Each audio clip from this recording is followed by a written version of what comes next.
જય ગોરધન મહારાજની જય પૂંજીરામ મહારાજની જય સર્વે સંતન કી જય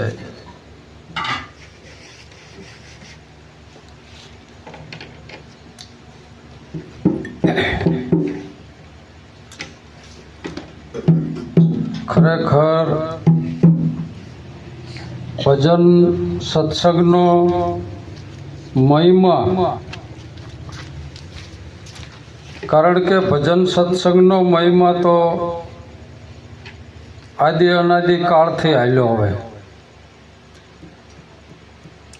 અને જગતની અંદર ભજન સત્સંગ થઈ રહ્યો છે, પણ ભજનનો જે સાર સમજે, સત્સંગનો સાર સમજે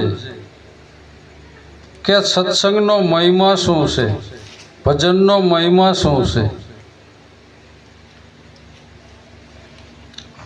તો આવું દરેક સંતો આનું મહિમા કહેતા આવ્યા છે.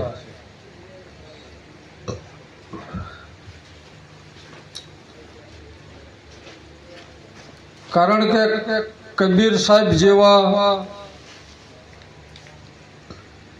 સહજાનંદ મહારાજ જેવા, અરે નિરાયત મહારાજ જેવા દરેક સંતો ભક્તો આ જ વાત કરી રહ્યા. જો કે ખરેખર તો રામાપીરનો આપણે નિજાર સંપ્રદાય કહેવાય, તો રામાપીરે પણ આ જ વાત કરી રહ્યા છે. એથી આગળ જોવા જાવ તો કૃષ્ણ રામ એ પણ આ જ વાત આપણી કરી રહ્યા. જુદી વાત કરતા કોઈ નથી, પણ જ્યાં લગન આપણને સમજાય નહીં ત્યાં સુધી કૃષ્ણની વાત, રામની વાત, રામાપીરની વાત, અનેક સંતો ભક્તોની વાત આપણને તફાવત લાગે. પણ જ્યારે આપણી અંદર જ્ઞાન થાય બરાબર, તો દરેકની વાત આપણને ફિટ આવી જાય.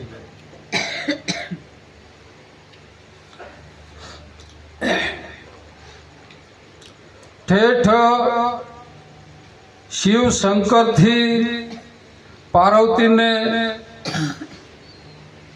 આ માર્કુન ઋષિએ જે વાત કરી એ ઠેઠ શિવ શંકરથી હાલી આવે.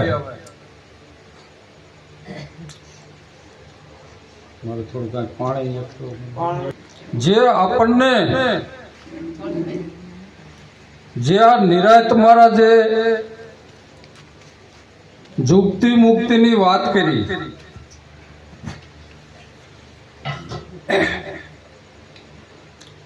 જો કે એ જ વાત આગળ ઉપરથી હાલી આવે છે.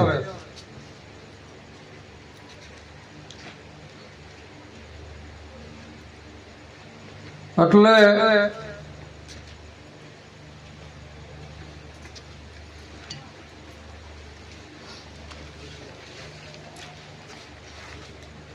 જ્યારે પાર્વતીને જે આપણને વાત કરી એ શંકરે માર્કુન ઋષિએ આ જે પાર્વતીને વાત કરી ને એ આ જ વાત કરી, પણ આપણને સમજાય નહીં. કારણ કે આપણે એવો અનુભવ ન થયો હોય, આપણે શબ્દના પારખો ન બન્યા હોય, એટલે આપણને વાત ફીટ બેહતી નથી. જ્યારે આપણને એવો અનુભવ થઈ જાય, જ્યારે એવા શબ્દના પારખું બની જાય, કારણ કે ઝવેરી હોય ને અને હીરાનો કારીગર હોય એ હીરા પારખી લે. આપણને એ ખરેખર માટી સમાન લાગે, કાંકરા સમાન લાગે, હીરાનો પથ્થર હોય, હીરો હોય તો કાચની લકોટી લાગે, પણ આપણને એ હીરાની પારખ મળે નહીં. આ તો હીરા પારખું હોય ને એ તરત હીરાના પારખ કરી લે કે આ હીરો સાચો છે કે ખોટો છે, અને એની એ કિંમત આંકી લે. એમ આપણે જ્યારે શબ્દના પારખું થઈ જવી, એવા અનુભવી થઈ જવી, તો આપણને દરેક સંપ્રદાયની, દરેક ભક્તો સંતોની, દરેક શાસ્ત્રોની, 4 વેદ, 100 શાસ્ત્ર, 18 પુરાણ કે કોઈ પણ રામાયણ, મહાભારત, ગીતા, કોઈ પણ વાત કરે ને આપણને એમ લાગે કે આ ઈ જ વાત કરી રહ્યું, આ ઈ જ વાત કરી રહ્યું, આમાં કોઈ ફારફેર નથી. પણ આપણને એવું જ્યારે અનુભવ થઈ જાય, એવા શબ્દના પારખું બની જવી તારે, અરે એક હોની હોય ને, હોની, આપણને સાચું હોનું કે સાચું રૂપું ની ખબર ન પડે, કે આપણને કદાચ એવું જડ્યું હોય કોઈ હોનું કે રૂપું, તો આપણને ખબર ન પડે કે આ સાચું છે કે ખોટું છે. અને તમે અહીંયા આમ હોની પાસે લઈને જાઓ ને, ત્યાં આમ તમે દેખાડો તા કહી દે કે ભાઈ આ તો રૂપું ખોટું છે કે આ હોનું ખોટું છે. બોલો જેવા પારખું બન્યા હોય. હે ખરેખર એ હોની આપણા જેવો માણસ જ છે. એટલે આપણને એવો જ્યારે અનુભવ થાય છે, આપણે એવા શબ્દના પારખું બની છે, તારે ખ્યાલ પડે છે. એટલે આ પાર્વતીને જ્યારે બોધ કર્યો જંગલની અંદર, તારે એમ કહેવાય છે કે બોધની વાત અડધેક પહોંચી, તારે શંકર ભગવાને કહે છે, એમ કીધું કે ભાઈ પાર્વતી તમે સાંભળો તો છો ને, જે હું આ જુગતિ મુક્તિની આ બોધની વાત કરી રહ્યો છું, એ તમે સાંભળો છો ને. હવે એ જ વખતે કહે છે પાર્વતીને જરાક ઊંઘનું ઝોકું આવી ગયું હતું.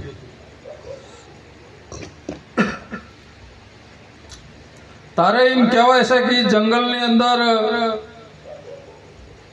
લાકડાનું ફૂકું કોઈ ઝાડ છે, ફૂકું ઝાડ, અને એની અંદર થોડીક પોલ હશે, એની અંદર કહેશે પોપટે ઈંડા મૂક્યા હતા. અને આ વાત જુગતી મુક્તિની જે પાર્વતીને કહેતા, ઈ ઈંડા કહેશે સાંભળી, અને ઈ ઈંડામાંથી સિવાઈ ગયા અને પોપટનું બચ્ચું થઈ ગયું. અને પોપટનું બચ્ચું થઈ ગયું એટલે પાર્વતી તો ઊંઘનું ઝોકું આવ્યું હતું, એટલે પાર્વતીએ હાકારો ન દીધો કે હું સાંભળું છું કે નથી સાંભળતી. પણ એ પેલા પોપટનું જે બચ્ચું થઈ ગયું હતું ને, એને હાકારો દીધો કે હા હા ભોળાનાથ આગળ વાત હકવો, હું સાંભળું છું. કે એટલે એમ કહેવાય છે કે ભાઈ ભોળાનાથે કે ભાઈ આ જુગતી મુક્તિની વાત જે આ પાઠની અંદર બેહે અને ગુરુ ધારણ કરવા હોય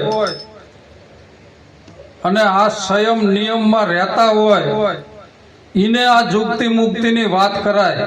બાકી આડા ધડે જીને તેને વાત કોઈ કાઈને સંભળાવવા જવા દેવાય નહીં. તો આ કોણ હેકારો દેશે?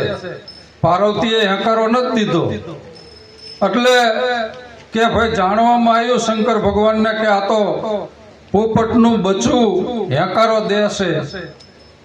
એટલે કે આ ભાઈ આ વાત કોઈના કાઈને જવા ન દેવાય, અને આ પોપટના બચ્ચાના કાઈને કહેશે વાત વહી જઈ.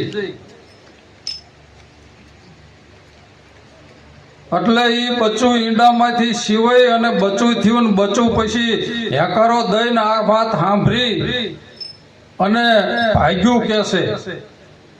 અને શંકર ભગવાનને એમ થયું કે આ મારી વાત લઈ અને આ જે બચ્ચું ભાગ્યું છે, તો આ બીજાના કાઈને આ વાત, આવા જે સંયમ નિયમ પાળતા હોય, જેને ગુરુ ધારણ માથે કરવા હોય એને આ જુક્તિ મુક્તિની વાત અને આ વાત પાઠની કરાય, બાકી કરાય નહીં. એટલે એમ કહે છે કે ભાઈ શંકર ભગવાને પોપટનું બચ્ચું આગળ ઉડવા લાગ્યું અને વાંહે શંકર ભગવાને તીરસુર કર્યું હતું. એટલે આ વાત લઈને પોપટનું બચ્ચું આગળ આગળ ઉડતું જાય ને વાંહે તીરસુર. એટલે ઘણા દૂર વિયાઈ ગયા. દૂર જાતા જાતા હવે આપણે વિચાર થોડોક કરવાનો છે. જો કે આ મેં કીધું કે ભાઈ શબ્દના કોઈ પારખું બન્યા હોય, આનો કોઈ ભેદ જાણતું હોય, આનો કોઈને અનુભવ હોય, ઈ આ આપણે અત્યારે જે આ વાત થાય છે એ શબ્દ તરત ઝીલી અને એને અનુભવ થઈ જાય, પારખ થઈ જાય અને આ વાતનું જ્ઞાન થઈ જાય. કારણ કે આપણને પણ જે પોપટના બચ્ચાને વાત જડી હતી ને એ જ આપણા ગુરુએ પણ આપણને વાત કરી છે. અને આપણે એ વાતને લઈ અને જો દૂર દૂર ભાગશું ને તો આપણી વાંહે શંકર ભગવાનનું તીરસુર છે અને છે એટલો આપણે વિચાર કરી લેવાનો. એટલે આપણે દૂર નથી ભાગવાનું, આપણે સંતોના સંગમાં અને ગુરુના ચરણમાં રહેવાનું છે. એટલે આ કહેશે પોપટનું બચ્ચું આગળ અને વાંહે તીરસુર.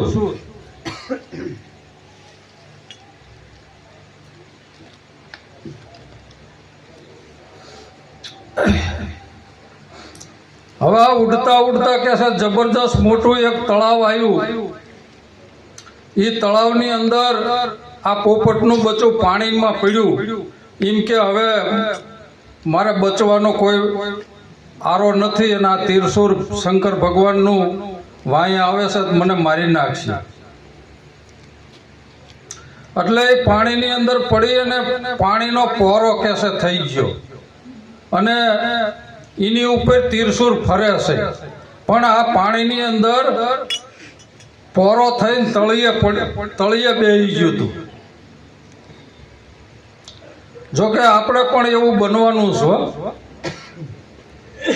ખરેખર આપણે એવા જળની અંદર તળિયે બેસી અને પાણીનો પોરો થઈ જવાની જરૂર છે. જો આપણે આ સતરૂપી સતગુરુના જ્ઞાનના પાણીની અંદર જો પાણીનો પોરો થઈને બેસી જઈશું ને તો આ તીરસુર આપણને વાંધો નહીં આવે. નકર આ તીરસુર આપણી વાંહે છે ને છે. કારણ કે દરેક દેવની અંદર ઘણા દેવના મંદિરની અંદર દેવ પાસે માતાજી પાસે તીરસુર હોય છે. તો એ એક મંદિરની અંદર કે ગમે અહીંયા શાન બતાવી છે કે આ તીરસુર શું છે? ત્રિગુણી માયા છે. અને આપણે ઉપર ત્રિગુણી માયા ઝપટ મારી રહી છે. જો આપણે પાણીનો પોરો થઈને સદગુરુના ચરણમાં સંતોના ચરણમાં નહીં રહેવી ને તો આ ત્રિગુણી માયા આપણી ઉપર ફરી જ રહી છે. એટલે કહેશે પાણીનો પોરો એ થઈ ગયું પોપટનું બચ્ચું અને તીરસુર કહેશે ઉપર ફરે છે. એટલે કોઈ કહેશે પાણી ભરવા આવી અને આ પોરો એ પાણીવાળીના બેડાની અંદર એ પોરો હતો જે પાણીની અંદર એમાં બેડામાં વિયોઈ ગયો. હવે એ બેડા એમ કહેવાય છે કે ભાઈ જે પાણી ભરતા હોય ને ઠીક છે. અત્યારે તો બેડા કોઈ ભરતા હોય ન ભરતા હોય. અમારી બાજુ તો ઝાઝો ભાઈ ગયો. આ ચમારદની બાજુમાં નર્મદાનો કોઈ પાણીનો પાર નહીં. ઘરે ઘરે નર કનેક્શન. એટલે અમારે તો ઇનપા અત્યારે આ નાની ખેલે કોઈએ બેડું માથે ઉપાડતા જોયું જ નથી. નાની ખેલે અમારે કોઈ આ પાણીનું બેડું ઉપાડતા કોઈએ જોયું જ નથી. એટલે આ પાણીના બેડા પાણીવાળી ભરી અને એવું કહેવાય છે કે જે પાણીનું બેડું ભરી અને પછી એને આખું સલોસલ ભર્યું હોય ને પછી માથે ઉપાડવા જાય ને તો એ માથે ઢોરાય નહીં ને, એટલે એ થોડીક સૈલ હોય ને એ સૈલ આમ ખોબો ભરી અને કહેશે પાણી જે ભરવા જતા હોય ને એ થોડુંક પીવે. આવું ખરેખર જેને પાણીના બેડા ભર્યા હોય ને અનુભવ હોય. એટલે આવું એ પાણીનું બેડું ભરી અને સૈલ હતી એ ખોબો ભરીને પીધી. એટલે એના એ પાણીયાની અંદર એ પોરો હતો એના પેટમાં વિયો ગયો પાણી ભેગો, અને પાણી ભેગો વિયો ગયો એટલે તીરસુર પછી શું કરે, આટા મારે. પણ આ તો એ પાણીવાળી હતી એના બેડામાં થાતો અને એના પેટમાં એ સૈલ પીધી એમાં અંદર વિયો ગયું. અને એમ કહેવાય છે કે ભાઈ આપણે જે આ જગતની અંદર રીત રિવાજ છે કે આપણો જન્મ 9 મહિને થાય એવી સૌને ખબર છે. પણ એમ કહેવાય છે કે એનો જન્મ એ પેટમાં વી ગયો તો પાણીનો પોરો એનો જન્મ કે છે 18 મહિને થયો હતો. અને એને ઘણું ભગવાને ઘણું કીધું કે ભાઈ તારી માતાને આવું તું દુઃખ દેશ, બધાય 9 મહિને જન્મે અને તારે કે અત્યારે 18 મહિના થવા આવ્યો અને તું બહાર નીકળતો નથી, તું કેવું તારી માતાને દુઃખ દેશ કે.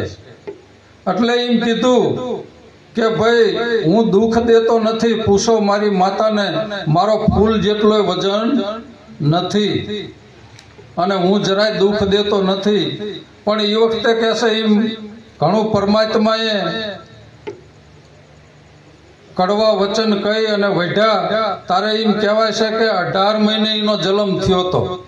અને 18 મહિને જન્મ થયો ને એના આ સુખદેવ મુનિ કહેશે નામ પડ્યું હતું.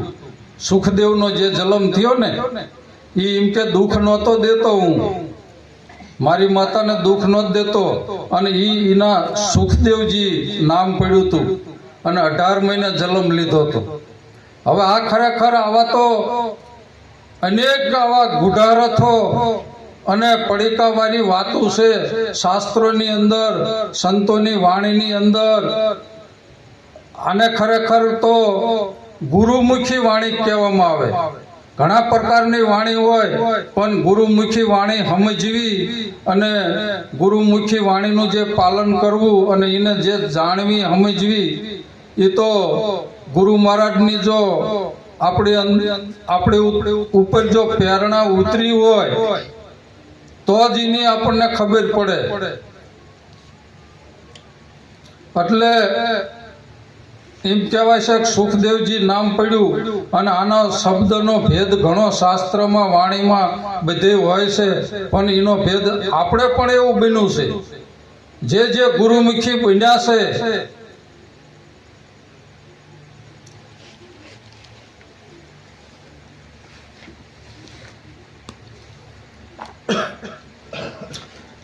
જે ગુરુમુખી બન્યા એને બધાને આવું જ બન્યું છે, પણ આપણને ખબર હોતી નથી. કારણ કે 9 માસ છે ને માતાના ઉદરથી જન્મ થયેલો હતો અને 9 માસનો આ જન્મ ગુરુના મુખેથી થયેલો છે. આપણે બધાને જે ગુરુ ધારણ કર્યા, ગુરુની વાત જે સમજ્યા, ગુરુની જુક્તિ મુક્તિ જાણી, એને આવું જ બન્યું છે. સુખદેવ મુનિને એકને બન્યું એવી વાત નથી. અને જે શાસ્ત્રમાં વાણીમાં જે વાત રહી ને એ બધી આપણે બની છે ને બની છે, પણ આપણને ખ્યાલ હોતો નથી. આપણે એના પારખું બન્યા નથી એટલે ખબર હોતી નથી, આપણને એવો અનુભવ કર્યો નથી આપણે, એટલે ખબર નથી. નકા આપણે જે સુખદેવ મુનિને બન્યું ને એવું જ આપણે એ જ તલાબત, એક તલભારનો ફાર ફેર નથી. પણ ચીને નથી કે જે ગુરુમુખી બન્યા છે, ગુરુ ધારણ કર્યા છે, ગુરુના ચરણમાં રહ્યા છે, ગુરુ જ્ઞાનમાં રહ્યા છે, ઈને આ બધું બન્યું છે. એટલે આવી તો શાસ્ત્રમાં ગૂઢ વાણી પડી છે, શબ્દનો ભેદ પડ્યો છે, વાણીની અંદર પડ્યો છે, સંતોના સત્સંગમાં પડ્યો છે. પણ બધું આપણે આવું બન્યું છે ને બન્યું છે. એટલે આપણે સદગુરુના જ્ઞાનનો બરાબર તોલ કરી અને એનો અનુભવ કરી અને એનો ભેદ સમજી અને સંતોના ચરણોમાં સદગુરુના જ્ઞાનમાં આપણે સદાય રહેવું એવી મારી વિનંતી છે. બોલો સદગુરુ મહારાજની જય.